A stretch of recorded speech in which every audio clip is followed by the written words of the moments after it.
Okay, so today I'm going to talk a little bit about paper quilling and show you how to do it. I am a learner also. I'm a beginner at this, so bear with me. But you can create a lot of fun little things.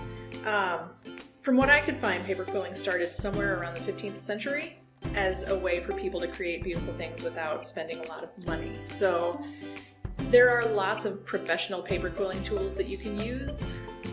I wanted to do something that you could do around the house, so I found a bamboo skewer. You're going to need something like this. I also used an unfolded paper clip. You could use a toothpick, all sorts of things. This was the thing that I found most helpful, and just it's easy to use. It's long enough that you have a lot of play with it, and you can keep a good grip on it. You need some thin strips of paper. I used a little paper cutter, one of these kinds, because I had one at home. If you don't, you can just cut your paper into thin strips. You can use all sorts of different paper. Whatever you have should work. I am not a huge crafter, so I dug out my Mod Podge from when I was in college, which was a long time ago, and it still worked. So you can use Elmer's glue, just any kind of white glue you have that will dry clear. And yeah, that's basically all you need. I took a regular old thank you card for this one, and just covered up the thank you part. It's just kind of a generic card, so I wanted to make something with a little more personality. So I covered it up with a little piece of paper that just kind of fits in the frame there. What you're gonna do is take your bamboo skewer type thing and roll paper around it. It sounds easy. It is pretty easy. Sometimes you lose your grip, but really you just want to put it on there so it's pretty even, so it's going to roll evenly. Hold it as tight as you can, start turning it, and hopefully it will get to a point where now it's tight enough that I can just hold the skewer out here and keep it tight. So we're going to roll until we get to the end. Now this is called a closed coil when it's all tight like this. If you let it relax a little bit, it'll open up, and that's an open coil. So I want an open coil because I can make a lot of different shapes with that. So I'm going to let it relax just a little bit, and I'm going to take my skewer out. And this is the other reason I like to use the bamboo skewer, because then it's also my glue tool.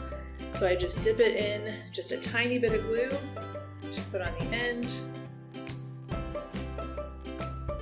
I let it relax just a tiny bit more. And then I glue the end on there. You don't want to use too much glue. You don't need much. All it takes is a little bit. So there, now I have a little open coil. And with this, I can do all sorts of things. I can make different designs. You can see on my card, I have some just regular open coils. I have a more closed coil. I have what's called teardrops. And I made all these different things just using those three shapes. Or really just two shapes. So to make a teardrop, you're going to take your open coil and just pinch one end of it so it kind of pushes the middle to the other end. And now we have a little teardrop. With teardrops you can make all sorts of things. You can take two of them and make a heart.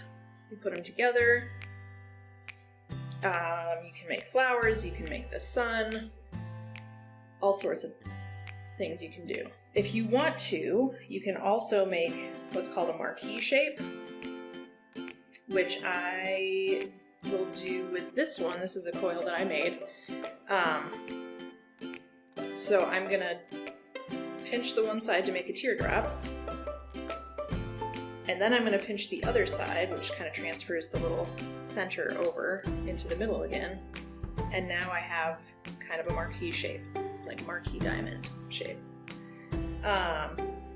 So now I have some things and I'm going to start assembling a little flower. On this one I made a sun, a cloud, and a flower. I decided to do with something a little bit different.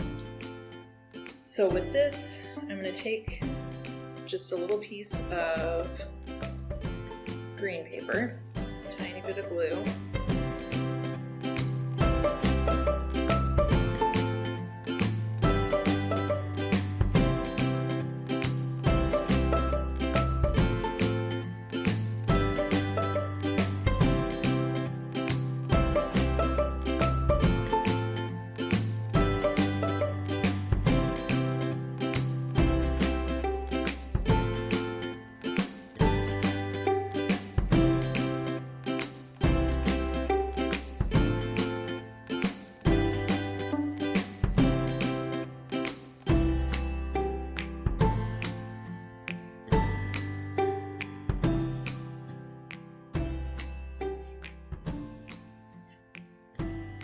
This one got a little bit messy, but that's okay.